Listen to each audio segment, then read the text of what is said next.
احمق لوگ کہیں گے کہ مسلمان جس قبلے پر پہلے سے چلے آتے تھے اب اس سے کیوں منہ پھیر بیٹھے؟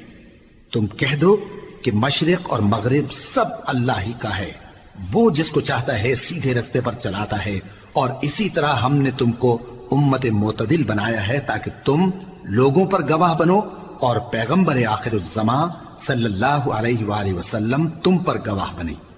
اور جس قبلے پر تم پہلے تھے اس کو ہم نے اس لیے مقرر کیا تھا کہ معلوم کریں کہ کون ہمارے پیغمبر کا تابع رہتا ہے اور کون الٹے پاؤں پھر جاتا ہے۔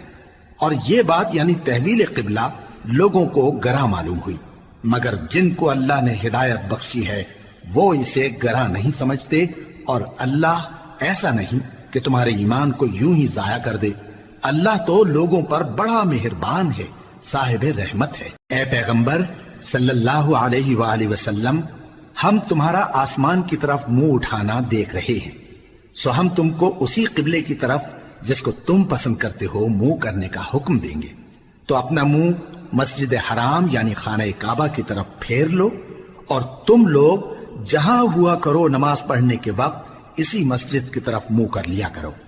اور جن لوگوں کو کتاب دی گئی ہے وہ خوب جانتے ہیں کہ یہ نیا قبلہ ان کے پروردگار کی طرف سے حق ہے، اور جو کام یہ لوگ کرتے ہیں اللہ ان سے بے خبر نہیں۔ اور اگر تم ان اہل کتاب کے پاس تمام نشانیاں بھی لے کر آؤ تو بھی یہ تمہارے قبلے کی پیروی نہ کریں، اور تم بھی ان کے قبلے کی پیروی کرنے والے نہیں ہو، اور ان میں سے بھی بعض کے قبلے کے پیرو نہیں۔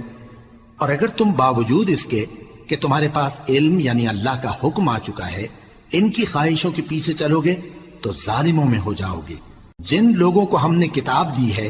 وہ ان پیغمبر آخر الزمان صلی اللہ علیہ وآلہ وسلم کو اس طرح پہچانتے ہیں جس طرح اپنے بیٹوں کو پہچانا کرتے ہیں، مگر ایک فریق ان میں سے سچی بات کو جان بوجھ کر چھپا رہا ہے۔ اے پیغمبر صلی اللہ علیہ وآلہ وسلم، یہ نیا قبلہ تمہارے پروردگار کی طرف سے حق ہے، تو تم ہرگز شک کرنے والوں میں نہ ہونا، اور ہر ایک شخص کے لیے ایک سمت مقرر ہے جدھر وہ عبادت کے وقت منہ کیا کرتا ہے، تو تم نیکیوں میں سبقت حاصل کرو۔ تم جہاں ہوگے اللہ تم سب کو جمع کرے گا،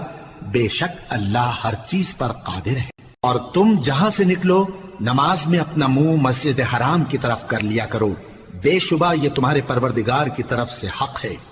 اور تم لوگ جو کچھ کرتے ہو اللہ اس سے بے خبر نہیں۔ اور تم جہاں سے نکلو مسجد حرام کی طرف منہ کر کے نماز پڑھا کرو، اور مسلمانوں تم جہاں ہوا کرو اسی مسجد کی طرف رخ کیا کرو۔ یہ تاکید اس لیے کی گئی ہے کہ لوگ تم کو کسی طرح کا الزام نہ دے سکیں، مگر ان میں سے جو ظالم ہیں وہ الزام دیں تو دیں، سو ان سے مت ڈرنا اور مجھی سے ڈرتے رہنا، اور یہ بھی مقصود ہے کہ میں تم کو اپنی تمام نعمتیں بخشوں، اور یہ بھی کہ تم راہ راست پر چلو۔ جس طرح من جملہ اور نعمتوں کے ہم نے تمہیں میں سے ایک رسول بھیجے ہیں جو تم کو ہماری آیتیں پڑھ پڑھ کر سناتے اور تمہیں پاک بناتے، اور کتاب یعنی قرآن اور دانائی سکھاتے ہیں، اور ایسی باتیں بتاتے ہیں جو تم پہلے نہیں جانتے تھے، سو تم مجھے یاد کیا کرو، میں تمہیں یاد کیا کروں گا، اور میرا احسان مانتے رہنا اور میری ناشکری نہ کرنا۔ اے ایمان والو، صبر اور نماز سے مدد لیا کرو، بے شک اللہ صبر کرنے والوں کے ساتھ ہے۔ اور جو لوگ اللہ کی راہ میں مارے جائیں ان کی نسبت یہ نہ کہنا کہ وہ مرے ہوئے ہیں، وہ مردہ نہیں بلکہ زندہ ہیں، لیکن تم کو شعور نہیں۔ اور ہم کسی قدر خوف اور بھوک اور مال اور جانوں اور میووں کے نقصان سے تمہاری آزمائش کریں گے، اور صبر کرنے والوں کو بشارت سنا دو کہ ان لوگوں پر جب کوئی مصیبت واقع ہوتی ہے تو کہتے ہیں کہ ہم اللہ ہی کا مال ہیں اور اسی کی طرف لوٹ کر جانے والے ہیں۔ یہی لوگ ہیں جن پر ان کے پروردگار کی عنایتیں ہیں اور خصوصی رحمت بھی ہے، اور یہی سیدھے رستے پر ہیں۔ بے شک کوہ صفا اور مروہ اللہ کی نشانیوں میں سے ہیں، تو جو شخص خانہ کعبہ کا حج یا عمرہ کرے اس پر کچھ گناہ نہیں کہ دونوں کے درمیان چکر لگائے، بلکہ یہ ایک نیک کام ہے، اور جو کوئی نیک کام کرے تو اللہ قدردان ہے، دانا ہے۔ جو لوگ ہمارے حکموں اور ہدایتوں کو جو ہم نے نازل کی ہیں کسی غرض فاسد سے چھپاتے ہیں، باوجود کہ ہم نے ان کو لوگوں کے سمجھانے کے لیے اپنی کتاب میں کھول کھول کر بیان کر دیا ہے۔ ایسوں پر اللہ اور تمام لعنت کرنے والے لعنت کرتے ہیں۔ ہاں، جو توبہ کرتے ہیں اور اپنی حالت درست کر لیتے ہیں اور احکام الہی کو صاف صاف بیان کر دیتے ہیں تو میں ان کے قصور معاف کر دیتا ہوں، اور میں بڑا معاف کرنے والا، بڑا مہربان ہوں۔ جو لوگ کافر ہوئے اور کافر ہی مرے،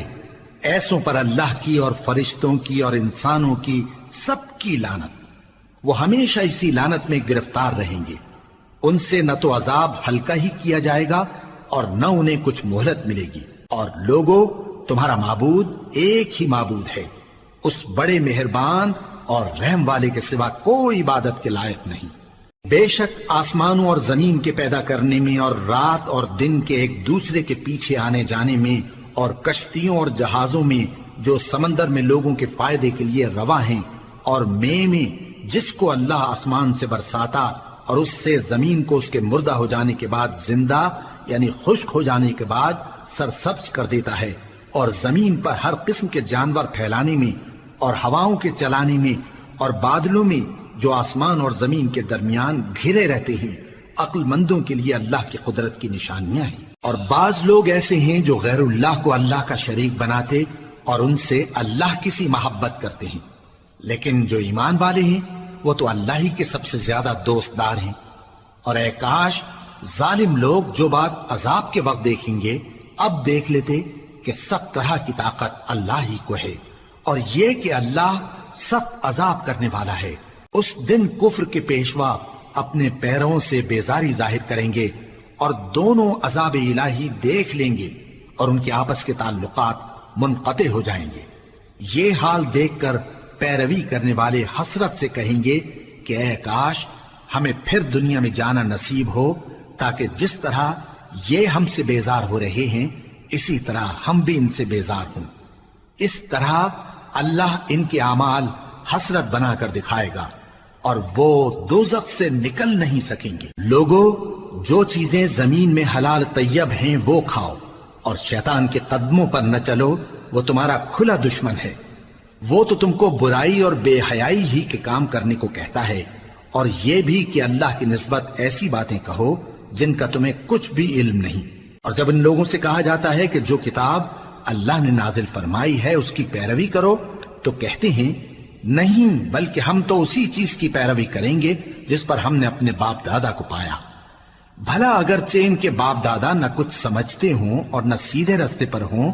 تب بھی وہ انہی کی تقلید کیے جائیں گے۔ جو لوگ کافر ہیں ان کی مثال اس شخص کی سی ہے جو کسی ایسی چیز کو آواز دے جو پکار اور آواز کے سوا کچھ سن نہ سکے۔ یہ بہرے ہیں، گونگے ہیں، اندھے ہیں کہ کچھ سمجھ ہی نہیں سکتے۔ اے اہل ایمان، جو پاکیزہ چیزیں ہم نے تم کو عطا فرمائی ہیں ان کو کھاؤ، اور اگر اللہ ہی کے بندے ہو تو اس کی نعمتوں کا شکر بھی ادا کرو۔ اس نے تو تم پر بس مرا ہوا جانور اور لہو اور سور کا گوشت اور جس چیز پر اللہ کے سوا کسی اور کا نام پکارا جائے حرام کر دیا ہے۔ ہاں، جو مجبور ہو جائے بشرطے کہ اللہ کی نافرمانی نہ کرے اور حد ضرورت سے باہر نہ نکل جائے، اس پر کچھ گناہ نہیں۔ بے شک اللہ بخشنے والا ہے، رحم کرنے والا ہے۔ جو لوگ اللہ کی کتاب سے ان آیتوں اور ہدایتوں کو جو اس نے نازل فرمائی ہیں چھپاتے اور ان کے بدلے تھوڑی سی قیمت یعنی دنیاوی منفعت حاصل کرتے ہیں، وہ اپنے پیٹوں میں محض آگ بھرتے ہیں۔ ایسے لوگوں سے اللہ قیامت کے دن نہ کلام کرے گا اور نہ ان کو گناہوں سے پاک کرے گا، اور ان کے لیے دکھ دینے والا عذاب ہے۔ یہ وہ لوگ ہیں جنہوں نے ہدایت چھوڑ کر گمراہی اور بخشش چھوڑ کر عذاب خرید لیا۔ یہ آتش جہنم کی کیسی برداشت کرنے والے ہیں۔ یہ اس لیے کہ اللہ نے کتاب سچائی کے ساتھ نازل فرمائی، اور جن لوگوں نے اس کتاب میں اختلاف کیا وہ ضد میں آ کر نیکی سے دور ہو گئے ہیں۔ نیکی یہی نہیں کہ تم مشرق و مغرب کو قبلہ سمجھ کر ان کی طرف منہ کر لو، بلکہ نیکی یہ ہے کہ لوگ اللہ پر اور روز آخر پر اور فرشتوں پر اور اللہ کی کتاب پر اور پیغمبروں پر ایمان لائیں، اور مال باوجود عزیز رکھنے کے رشتہ داروں اور یتیموں اور محتاجوں اور مسافروں اور مانگنے والوں کو دیں، اور گردنوں کے چھڑانے میں خرچ کریں، اور نماز پڑھیں اور زکات دیں، اور جب عہد کر لیں تو اس کو پورا کریں، اور سختی اور تکلیف میں اور جنگ کے وقت ثابت قدم رہیں۔ یہی لوگ ہیں جو ایمان میں سچے ہیں، اور یہی ہیں جو اللہ سے ڈرنے والے ہیں۔ مومنوں، تم کو مقتولوں کے بارے میں قصاص یعنی خون کے بدلے خون کا حکم دیا جاتا ہے، اس طرح پر کہ آزاد کے بدلے آزاد مارا جائے، اور غلام کے بدلے غلام، اور عورت کے بدلے عورت۔ اور اگر قاتل کو اس کے مقتول بھائی کے قصاص میں سے کچھ معاف کر دیا جائے تو وارث مقتول کو پسندیدہ طریق سے قرارداد کی پیروی یعنی مطالبہ خون بہا کرنا اور قاتل کو خوشخوئی کے ساتھ ادا کرنا چاہیے۔ یہ تمہارے پروردگار کی طرف سے تمہارے لیے آسانی اور مہربانی ہے۔ اب جو اس کے بعد زیادتی کرے اس کے لیے دکھ کا عذاب ہے۔ اور اے اہل عقل، حکم قصاص میں تمہاری زندگانی ہے کہ تم قتل و خونریزی سے بچو۔ تم پر فرض کیا جاتا ہے کہ جب تم میں سے کسی کو موت کا وقت آ جائے تو اگر وہ کچھ مال چھوڑ جانے والا ہو تو ماں باپ اور رشتہ داروں کے لیے دستور کے مطابق وصیت کر جائے۔ اللہ سے ڈرنے والوں پر یہ ایک حق ہے۔ پھر جو شخص وصیت کو سننے کے بعد اس کو بدل ڈالے تو اس کے بدلنے کا گناہ انہی لوگوں پر ہے جو اس کو بدلیں، اور بے شک اللہ سنتا جانتا ہے۔ اب اگر کسی کو وصیت کرنے والے کی طرف سے کسی وارث کی طرفداری یا حق تلفی کا اندیشہ ہو تو اگر وہ وصیت کو بدل کر وارثوں میں صلح کرا دے تو اس پر کچھ گناہ نہیں، بے شک اللہ بخشنے والا ہے، رحم والا ہے۔ مومنوں، تم پر روزے فرض کیے گئے ہیں جس طرح تم سے پہلے لوگوں پر فرض کیے گئے تھے تاکہ تم پرہیزگار بنو۔ روزوں کے دن گنتی کے چند روز ہیں، تو جو شخص تم میں سے بیمار ہو یا سفر میں ہو تو دوسرے دنوں میں روزوں کا شمار پورا کر لے۔ اور جو لوگ روزہ رکھنے کی طاقت رکھیں لیکن رکھیں نہیں، وہ روزے کے بدلے محتاج کو کھانا کھلا دیں۔ اور جو کوئی اپنی مرضی سے زیادہ نیکی کرے تو اس کے حق میں زیادہ اچھا ہے، اور اگر سمجھو تو روزہ رکھنا ہی تمہارے حق میں بہتر ہے۔ روزوں کا مہینہ رمضان کا مہینہ ہے جس میں قرآن اول نازل ہوا، جو لوگوں کا رہنما ہے اور جس میں ہدایت کی کھلی نشانیاں ہیں، اور جو حق و باطل کو الگ الگ کرنے والا ہے۔ تو جو کوئی تم میں سے اس مہینے میں موجود ہو چاہیے کہ پورے مہینے کے روزے رکھے، اور جو بیمار ہو یا سفر میں ہو تو دوسرے دنوں میں روزے رکھ کر ان کا شمار پورا کر لے۔ اللہ تمہارے حق میں آسانی چاہتا ہے اور سختی نہیں چاہتا، اور یہ آسانی کا حکم اس لیے دیا گیا ہے کہ تم روزوں کا شمار پورا کر لو، اور اس احسان کے بدلے کہ اللہ نے تم کو ہدایت بخشی ہے تم اس کو بزرگی سے یاد کرو اور اس کا شکر کرو۔ اور اے پیغمبر، جب تم سے میرے بندے میرے بارے میں دریافت کریں تو انہیں معلوم ہو کہ میں تو تمہارے پاس ہی ہوں۔ جب کوئی پکارنے والا مجھے پکارتا ہے تو میں اس کی دعا قبول کرتا ہوں، تو ان کو چاہیے کہ میرے حکموں کو مانیں اور مجھ پر ایمان رکھیں تاکہ نیک رستہ پائیں۔ روزوں کی راتوں میں تمہارے لیے اپنی عورتوں کے پاس جانا جائز کر دیا گیا ہے، وہ تمہاری پوشاک ہیں اور تم ان کی پوشاک ہو۔ اللہ کو معلوم ہے کہ تم ان کے پاس جانے سے اپنے حق میں خیانت کرتے تھے، سو اس نے تم پر مہربانی کی اور تمہاری حرکات سے درگزر فرمائی، تو اب تم کو اختیار ہے کہ ان سے مباشرت کرو۔ اور اللہ نے جو چیز تمہارے لیے لکھ رکھی ہے یعنی اولاد، اس کو اللہ سے طلب کرو اور کھاؤ اور پیو، یہاں تک کہ صبح کی سفید دھاری رات کی سیاہ دھاری سے الگ نظر آنے لگے۔ پھر روزہ رکھ کر رات تک پورا کرو، اور جب تم مسجدوں میں اعتکاف بیٹھتے ہو تو ان سے مباشرت نہ کرو، یہ اللہ کی حدیں ہیں، ان کے پاس نہ جانا۔ اسی طرح اللہ اپنی آیتیں لوگوں کے سمجھانے کے لیے کھول کھول کر بیان فرماتا ہے تاکہ وہ پرہیزگار بنے۔ اور آپس میں ایک دوسرے کا مال ناحق نہ کھاؤ، اور نہ اس کو رشوتاً حاکموں کے پاس پہنچاؤ تاکہ لوگوں کے مال کا کچھ حصہ ناجائز طور پر کھا جاؤ، اور اسے تم جانتے بھی ہو۔ اے پیغمبر، لوگ تم سے نئے چاند کے بارے میں دریافت کرتے ہیں کہ گھٹتا بڑھتا کیوں ہے۔ کہہ دو کہ وہ لوگوں کے کاموں کی میعادیں اور حج کے وقت معلوم ہونے کا ذریعہ ہے، اور نیکی اس بات میں نہیں کہ احرام کی حالت میں گھروں میں ان کے پچھواڑے کی طرف سے آؤ، بلکہ نیکوکار وہ ہے جو پرہیزگار ہو، اور گھروں میں ان کے دروازوں سے آیا کرو، اور اللہ سے ڈرتے رہو تاکہ کامیاب ہو جاؤ۔ اور جو لوگ تم سے لڑتے ہیں تم بھی اللہ کی راہ میں ان سے لڑو، مگر زیادتی نہ کرنا، کہ اللہ زیادتی کرنے والوں کو دوست نہیں رکھتا، اور ان کو جہاں پاؤ قتل کر دو، اور جہاں سے انہوں نے تم کو نکالا ہے یعنی مکے سے، وہاں سے تم بھی ان کو نکال دو۔ اور دین سے گمراہ کرنے کا فساد قتل و خونریزی سے کہیں بڑھ کر ہے، اور جب تک وہ تم سے مسجد حرام یعنی خانہ کعبہ کے پاس نہ لڑیں تم بھی وہاں ان سے نہ لڑنا۔ ہاں اگر وہ تم سے لڑیں تو تم ان کو قتل کر ڈالو، کافروں کی یہی سزا ہے۔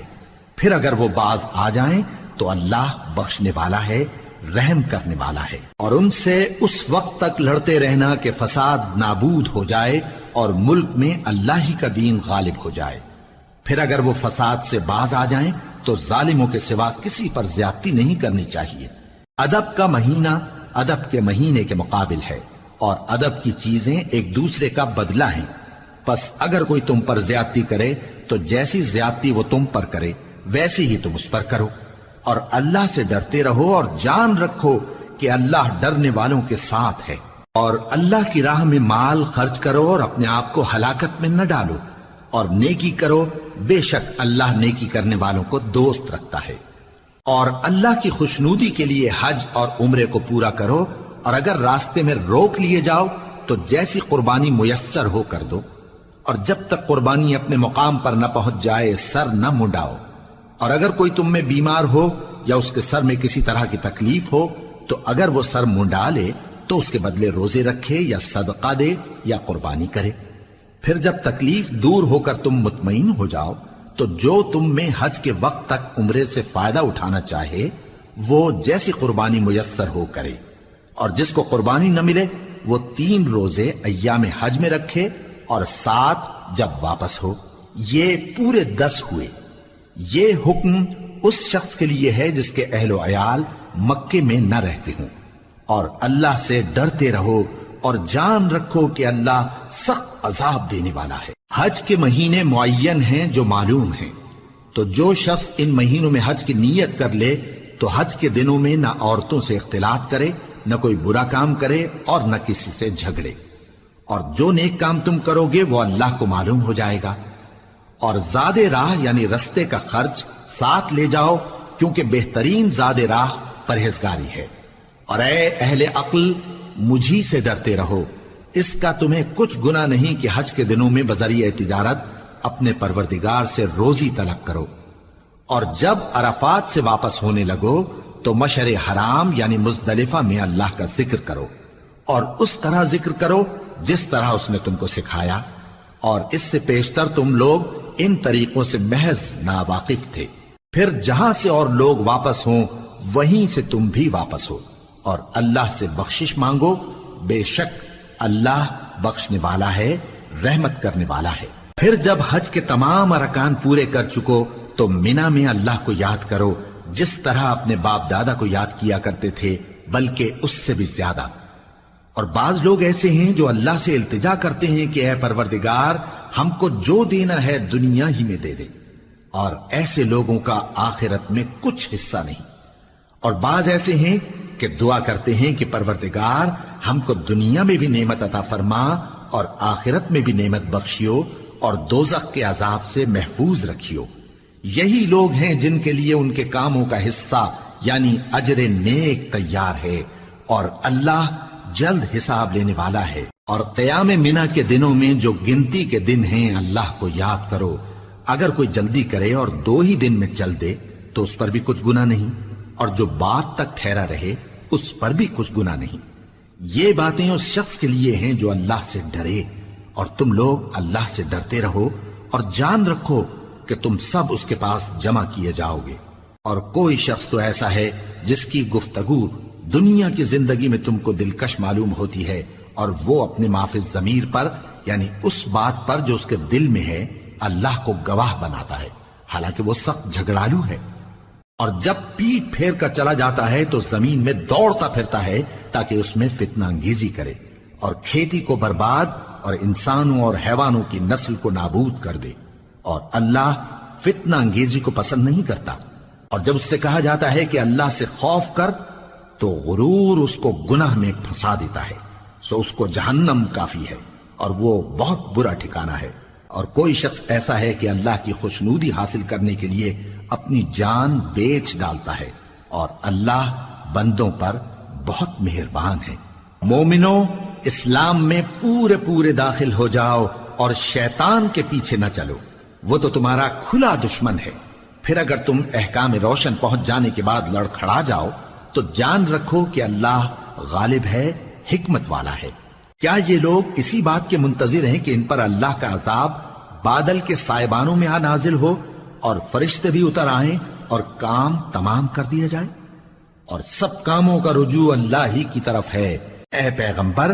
بنی اسرائیل سے پوچھو کہ ہم نے ان کو کتنی کھلی نشانیاں دیں، اور جو شخص اللہ کی نعمت کو اپنے پاس آنے کے بعد بدل دے تو اللہ سخت عذاب کرنے والا ہے۔ اور جو کافر ہیں ان کے لیے دنیا کی زندگی خوشنما کر دی گئی ہے، اور وہ مومنوں سے تمسخر کرتی ہیں، لیکن جو پرہیزگار ہیں وہ قیامت کے دن ان سے اوپر ہوں گے۔ اور اللہ جس کو چاہتا ہے بے حساب رزق دیتا ہے۔ پہلے تو سب لوگوں کا ایک ہی مذہب تھا، لیکن وہ آپس میں اختلاف کرنے لگے تو اللہ نے ان کی طرف بشارت دینے والے اور ڈر سنانے والے پیغمبر بھیجے، اور ان پر سچائی کے ساتھ کتابیں نازل کی، تاکہ جن امور میں لوگ اختلاف کرتے تھے ان کا ان میں فیصلہ کر دے۔ اور اس میں اختلاف بھی انہی لوگوں نے کیا جن کو کتاب دی گئی تھی، باوجود کہ ان کے پاس کھلے ہوئے احکام آ چکے تھے، اور یہ اختلاف انہوں نے صرف آپس کی ضد سے کیا۔ تو جس امر حق میں وہ اختلاف کرتے تھے اللہ نے اپنی مہربانی سے مومنوں کو اس کی راہ دکھا دی، اور اللہ جس کو چاہتا ہے سیدھا رستہ دکھا دیتا ہے۔ کیا تم یہ خیال کرتے ہو کہ یوں ہی بہشت میں داخل ہو جاؤ گے، اور ابھی تم کو پہلے لوگوں کی سی مشکلیں تو پیش آئی ہی نہیں؟ ان کو بڑی بڑی سختیاں اور تکلیفیں پہنچیں، اور وہ صعوبتوں میں ہلا ہلا دیے گئے، یہاں تک کہ پیغمبر اور مومن لوگ جو ان کے ساتھ تھے سب پکار اٹھے کہ کب اللہ کی مدد آئے گی۔ دیکھو اللہ کی مدد ان قریب آیا چاہتی ہے۔ اے نبی،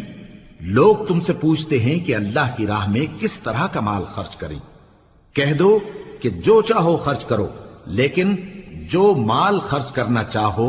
وہ درجہ بدرجہ اہل استحقاق یعنی ماں باپ کو اور قریب کے رشتہ داروں کو اور یتیموں کو اور محتاجوں کو اور مسافروں کو سب کو دو، اور جو بھلائی تم کرو گے اللہ اس کو جانتا ہے۔ مسلمانوں، تم پر اللہ کے رستے میں لڑنا فرض کر دیا گیا ہے، اور وہ تمہیں ناگوار تو ہوگا، مگر عجب نہیں کہ ایک چیز تم کو بری لگے اور وہ تمہارے حق میں بھلی ہو، اور عجب نہیں کہ ایک چیز تم کو بھلی لگے اور وہ تمہارے لیے مضر ہو، اور ان باتوں کو اللہ ہی بہتر جانتا ہے اور تم نہیں جانتے۔ اے پیغمبر، لوگ تم سے عزت والے مہینوں میں لڑائی کرنے کے بارے میں دریافت کرتے ہیں، کہہ دو کہ ان میں لڑنا بڑا گناہ ہے، اور اللہ کی راہ سے روکنا اور اس سے کفر کرنا اور مسجد حرام یعنی خانہ کعبہ میں جانے سے بند کرنا اور اہل مسجد کو اس میں سے نکال دینا جو یہ کفار کرتے ہیں، اللہ کے نزدیک اس سے بھی زیادہ گناہ ہے، اور فتنہ انگیزی خونریزی سے بھی بڑھ کر ہے۔ اور یہ لوگ ہمیشہ تم سے لڑتے رہیں گے، یہاں تک کہ اگر مقدور رکھیں تو تم کو تمہارے دین سے پھیر دیں، اور جو کوئی تم میں سے اپنے دین سے پھر کر کافر ہو جائے گا اور کافر ہی مرے گا تو ایسے لوگوں کے اعمال دنیا اور آخرت دونوں میں برباد ہو جائیں گے، اور یہی لوگ دوزخ میں جانے والے ہیں جس میں ہمیشہ رہیں گے۔ جو لوگ ایمان لائے اور اللہ کے لیے وطن چھوڑ گئے اور کفار سے جنگ کرتے رہے وہی اللہ کی رحمت کے امیدوار ہیں، اور اللہ بخشنے والا ہے، رحمت کرنے والا ہے۔ اے پیغمبر، لوگ تم سے شراب اور جوئے کا حکم دریافت کرتے ہیں، کہہ دو کہ ان میں گناہ بڑے ہیں اور لوگوں کے لیے کچھ فائدے بھی ہیں، مگر ان کے گناہ فائدوں سے کہیں زیادہ ہیں۔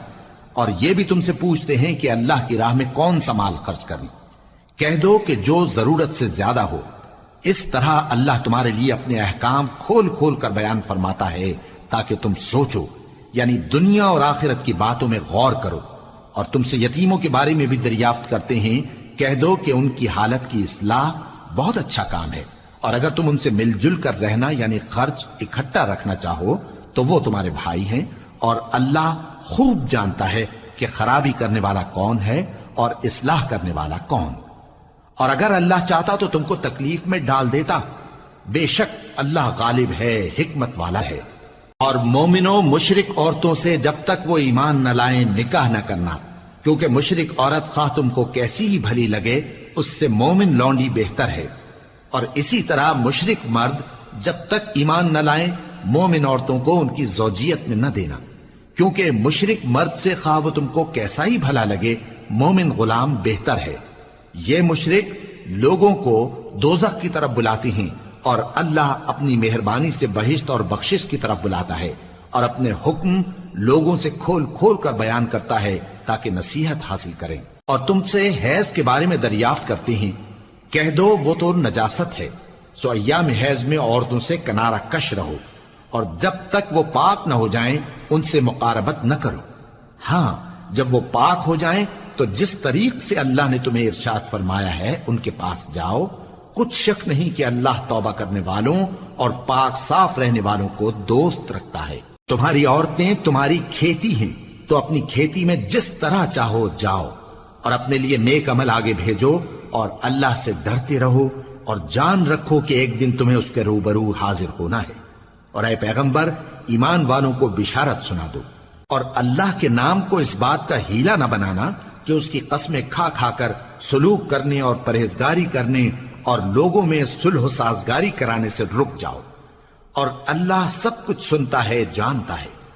اللہ تمہاری لغو قسموں پر تم سے مواخذہ نہیں کرے گا، لیکن جو قسمیں تم قصد دلی سے کھاؤ گے ان پر مواخذہ کرے گا، اور اللہ بخشنے والا ہے بردبار ہے۔ جو لوگ اپنی عورتوں کے پاس جانے کی قسم کھا لیں ان کو 4 مہینے تک انتظار کرنا چاہیے۔ اگر اس عرصے میں قسم سے رجوع کر لیں تو اللہ بخشنے والا ہے، مہربان ہے، اور اگر طلاق کا ارادہ کر لیں تو بھی اللہ سنتا ہے جانتا ہے۔ اور طلاق والی عورتیں 3 حیض تک اپنے تئیں روکے رہیں، اور اگر وہ اللہ اور روز قیامت پر ایمان رکھتی ہیں تو ان کو جائز نہیں کہ اللہ نے جو کچھ ان کے شکم میں پیدا کیا ہے اس کو چھپائیں۔ اور ان کے خاوند اگر پھر موافقت چاہیں تو اس مدت میں وہ ان کو اپنی زوجیت میں لے لینے کے زیادہ حقدار ہیں۔ اور عورتوں کا حق مردوں پر ویسا ہی ہے جیسے دستور کے مطابق مردوں کا حق عورتوں پر ہے، البتہ مردوں کو عورتوں پر 1 درجہ فضیلت ہے، اور اللہ غالب ہے، صاحب حکمت ہے۔ طلاق صرف 2 بار ہے، یعنی جب 2 دفعہ طلاق دے دی جائے تو پھر عورتوں کو یا تو بطریق شائستہ نکاح میں رہنے دینا ہے یا بھلائی کے ساتھ چھوڑ دینا۔ اور یہ جائز نہیں کہ جو مہر تم ان کو دے چکے ہو اس میں سے کچھ واپس لے لو۔ ہاں اگر زن و شوہر کو خوف ہو کہ وہ اللہ کی حدوں کو قائم نہیں رکھ سکیں گے تو اگر عورت خاوند کے ہاتھ سے رہائی پانے کے بدلے میں کچھ دے ڈالے تو دونوں پر کچھ گناہ نہیں۔ یہ اللہ کی مقرر کی ہوئی حدیں ہیں، ان سے باہر نہ نکلنا، اور جو لوگ اللہ کی حدوں سے باہر نکل جائیں گے وہ گناہگار ہوں گے۔ پھر اگر شوہر 2 طلاقوں کے بعد تیسری طلاق عورت کو دے دے تو اس کے بعد جب تک عورت کسی دوسرے شخص سے نکاح نہ کر لے اس پہلے شوہر پر حلال نہ ہوگی۔ ہاں اگر دوسرا خاوند بھی طلاق دے دے اور عورت اور پہلا خاوند پھر ایک دوسرے کی طرف رجوع کر لیں تو ان پر کچھ گناہ نہیں، بشرطے کہ دونوں یقین کریں کہ اللہ کی حدوں کو قائم رکھ سکیں گے، اور یہ اللہ کی حدیں ہیں، ان کو وہ ان لوگوں کے لیے بیان فرماتا ہے جو علم رکھتے ہیں۔ اور جب تم عورتوں کو 2 دفعہ طلاق دے چکو اور ان کی عدت پوری ہو جائے تو انہیں یا تو حسن سلوک سے نکاح میں رہنے دو یا بطریق شائستہ رخصت کر دو، اور اس نیت سے ان کو نکاح میں نہ رہنے دینا چاہیے کہ انہیں تکلیف دو اور ان پر زیادتی کرو، اور جو ایسا کرے گا وہ اپنا ہی نقصان کرے گا۔ اور اللہ کے احکام کو ہنسی اور کھیل نہ بناؤ، اور اللہ نے تم کو جو نعمتیں بخشی ہیں اور تم پر جو کتاب اور دانائی کی باتیں نازل کی ہیں جن سے وہ تمہیں نصیحت فرماتا ہے ان کو یاد کرو، اور اللہ سے ڈرتے رہو، اور جان رکھو کہ اللہ ہر چیز سے واقف ہے۔ اور جب تم عورتوں کو طلاق دے چکو اور ان کی عدت پوری ہو جائے تو ان کو اپنے شوہروں کے ساتھ جب وہ آپس میں جائز طور پر راضی ہو جائیں نکاح کرنے سے مت روکو۔ اس حکم سے اس شخص کو نصیحت کی جاتی ہے جو تم میں اللہ اور روز آخر پر یقین رکھتا ہے۔ یہ تمہارے لیے نہایت خوب اور بہت پاکیزگی کی بات ہے، اور اللہ جانتا ہے اور تم نہیں جانتے۔ اور مائیں اپنے بچوں کو پورے 2 سال دودھ پلائیں یہ حکم اس شخص کے لیے ہے جو پوری مدت تک دودھ پلوانا چاہے، اور دودھ پلانے والی ماؤں کا کھانا اور کپڑا دستور کے مطابق باپ کے ذمے ہوگا۔ کسی شخص کو اس کی طاقت سے زیادہ تکلیف نہیں دی جاتی، تو یاد رکھو کہ نہ تو ماں کو اس کے بچے کے سبب نقصان پہنچایا جائے اور نہ باپ کو اس کی اولاد کی وجہ سے نقصان پہنچایا جائے، اور اسی طرح نان و نفقہ بچے کے وارث کے ذمے ہے۔ اور اگر دونوں یعنی ماں باپ آپس کی رضامندی اور صلاح سے بچے کا دودھ چھڑانا چاہیں تو ان پر کچھ گناہ نہیں، اور اگر تم اپنی اولاد کو دودھ پلوانا چاہو تو تم پر کچھ گناہ نہیں، بشرطے کہ تم دودھ پلانے والیوں کو دستور کے مطابق ان کا حق جو تم نے دینا کیا تھا دے دو، اور اللہ سے ڈرتے رہو اور جان رکھو کہ جو کچھ تم کرتے ہو اللہ اس کو دیکھ رہا ہے۔ اور جو لوگ تم میں سے مر جائیں اور عورتیں چھوڑ جائیں تو وہ عورتیں 4 مہینے اور 10 دن اپنے آپ کو روکے رہیں، اور جب یہ عدت پوری کر چکیں اور اپنے حق میں پسندیدہ کام یعنی نکاح کر لیں تو تم پر کچھ گناہ نہیں،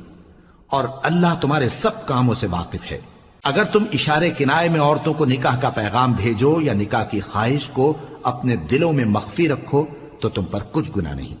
اللہ کو معلوم ہے کہ تم ان سے نکاح کا ذکر کرو گے،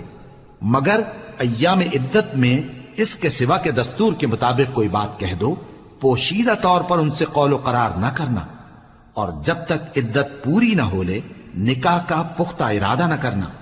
اور جان رکھو کہ جو کچھ تمہارے دلوں میں ہے اللہ کو سب معلوم ہے، تو اس سے ڈرتے رہو اور جان رکھو کہ اللہ بخشنے والا ہے،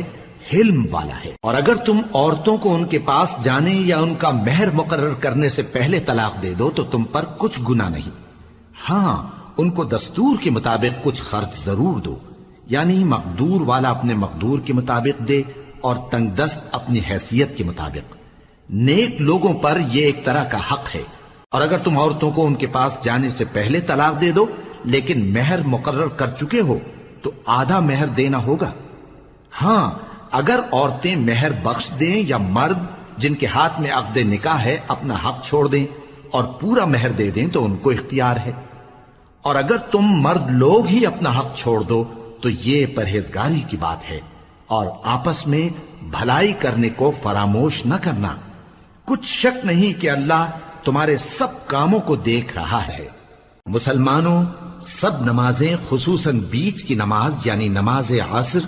پورے اہتمام کے ساتھ ادا کرتے رہو اور اللہ کے آگے ادب سے کھڑے رہا کرو۔ پھر اگر تم خوف کی حالت میں ہو تو پیادے یا سوار جس حال میں ہو نماز پڑھ لو۔ پھر جب امن و اطمینان ہو جائے تو جس طریق سے اللہ نے تم کو سکھایا ہے جو تم پہلے نہیں جانتے تھے اللہ کو یاد کرو۔ اور جو لوگ تم میں سے مر جائیں اور عورتیں چھوڑ جائیں وہ اپنی عورتوں کے حق میں وصیت کر جائیں کہ ان کو 1 سال تک خرچ دیا جائے اور گھر سے نہ نکالی جائیں۔ ہاں اگر وہ خود گھر سے چلی جائیں اور اپنے حق میں پسندیدہ کام یعنی نکاح کر لیں تو تم پر کچھ گناہ نہیں، اور اللہ زبردست ہے، حکمت والا ہے۔ اور مطلقہ عورتوں کو بھی دستور کے مطابق نان و نفقہ دینا چاہیے، پرہیزگاروں پر یہ بھی حق ہے۔ اسی طرح اللہ اپنے احکام تمہارے لیے بیان فرماتا ہے تاکہ تم سمجھو۔ بھلا تم نے ان لوگوں کو نہیں دیکھا جو شمار میں ہزاروں ہی تھے اور موت کے ڈر سے اپنے گھروں سے نکل بھاگے تھے؟ تو اللہ نے ان کو حکم دیا کہ مر جاؤ، پھر ان کو زندہ بھی کر دیا۔ کچھ شک نہیں کہ اللہ لوگوں پر مہربانی رکھتا ہے، لیکن اکثر لوگ شکر نہیں کرتے۔ اور مسلمانوں، اللہ کی راہ میں جہاد کرو اور جان رکھو کہ اللہ سب کچھ سنتا ہے، سب کچھ جانتا ہے۔ کون ہے کہ اللہ کو قرض حسنہ دے کہ وہ اس کے بدلے اس کو کئی گنا زیادہ دے گا، اور اللہ ہی روزی کو تنگ کرتا اور وہی اسے کشادہ کرتا ہے، اور تم اسی کی طرف لوٹ کر جاؤ گے۔ بھلا تم نے بنی اسرائیل کی ایک جماعت کو نہیں دیکھا جس نے موسیٰ کے بعد اپنے پیغمبر سے کہا کہ آپ ہمارے لیے ایک بادشاہ مقرر کر دیں تاکہ ہم اللہ کی راہ میں جہاد کریں؟ پیغمبر نے کہا کہ اگر تم کو جہاد کا حکم دیا جائے تو ایسا تو نہیں کہ لڑنے سے پہلو تہی کرو۔ وہ کہنے لگے کہ ہم اللہ کی راہ میں کیوں نہ لڑیں گے جبکہ ہم وطن سے خارج اور بال بچوں سے جدا کر دیے گئے۔ پھر جب ان کو جہاد کا حکم دیا گیا تو چند اشخاص کے سوا سب پھر گئے، اور اللہ ظالموں سے خوب واقف ہے۔ اور پیغمبر نے ان سے یہ بھی کہا کہ اللہ نے تم پر طالوت کو بادشاہ مقرر فرمایا ہے وہ بولے کہ اسے ہم پر بادشاہی کا حق کیوں کر ہو سکتا ہے؟ اس سے بڑھ کر بادشاہی کے مستحق تو ہم ہیں، اور اس کے پاس تو بہت سی دولت بھی نہیں۔ پیغمبر نے کہا کہ اللہ نے اس کو تم پر فضیلت دی ہے اور بادشاہی کے لیے منتخب فرمایا ہے۔ اس نے اسے علم بھی بہت سا بخشا ہے اور تن و توش بھی بڑا عطا کیا ہے، اور اللہ کو اختیار ہے جسے چاہے بادشاہی بخشے، وہ بڑا کشائش والا ہے، دانا ہے۔ اور پیغمبر نے ان سے کہا کہ ان کی یعنی طالوت کی بادشاہی کی نشانی یہ ہے کہ تمہارے پاس وہ صندوق آئے گا جس کو فرشتے اٹھائے ہوئے ہوں گے، اس میں تمہارے پروردگار کی طرف سے تسلی بخشنے والی چیز ہوگی اور کچھ اور چیزیں بھی ہوں گی جو موسیٰ اور ہارون چھوڑ گئے تھے۔ اگر تم ایمان رکھتے ہو تو یہ تمہارے لیے ایک بڑی نشانی ہے۔ غرض جب طالوت فوجیں لے کر روانہ ہوا تو اس نے ان سے کہا کہ اللہ ایک نہر سے تمہاری آزمائش کرنے والا ہے، جو شخص اس میں سے پانی پی لے گا اس کی نسبت تصور کیا جائے گا کہ وہ میرا نہیں، اور جو نہ پیے گا وہ سمجھا جائے گا کہ میرا ہے۔ ہاں اگر کوئی ہاتھ سے چلو بھر پانی لے لے تو خیر۔ جب وہ لوگ نہر پر پہنچے تو چند آدمیوں کے سوا سب نے پانی پی لیا۔ پھر جب طالوت اور مومن لوگ جو اس کے ساتھ تھے نہر کے پار ہو گئے تو کہنے لگے کہ آج ہم میں جالوت اور اس کے لشکر سے مقابلہ کرنے کی طاقت نہیں۔ جو لوگ یقین رکھتے تھے کہ ان کو اللہ کے روبرو حاضر ہونا ہے، وہ کہنے لگے کہ بسا اوقات تھوڑی سی جماعت نے اللہ کے حکم سے بڑی جماعت پر فتح حاصل کی ہے، اور اللہ ثابت قدم رہنے والوں کے ساتھ ہے۔ اور جب وہ لوگ جالوت اور اس کے لشکر کے مقابل میں آئے تو اللہ سے دعا کی کہ اے پروردگار، ہم پر صبر کے دہانے کھول دے اور ہمیں لڑائی میں ثابت قدم رکھ اور لشکر کفار پر فتح یاب کر۔ تو طالوت کی فوج نے اللہ کے حکم سے ان کو شکست دے دی،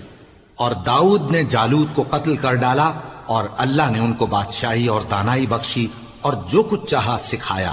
اور اگر اللہ لوگوں کو ایک دوسرے پر چڑھائی اور حملہ کرنے سے نہ ہٹاتا رہتا تو کرۂ ارض تباہ ہو جاتا، لیکن اللہ اہل عالم پر بڑا مہربان ہے۔ یہ اللہ کی آیتیں ہیں جو ہم تم کو سچائی کے ساتھ پڑھ کر سناتے ہیں، اور اے محمد صلی اللہ علیہ وآلہ وسلم، تم بلا شبہ پیغمبروں میں سے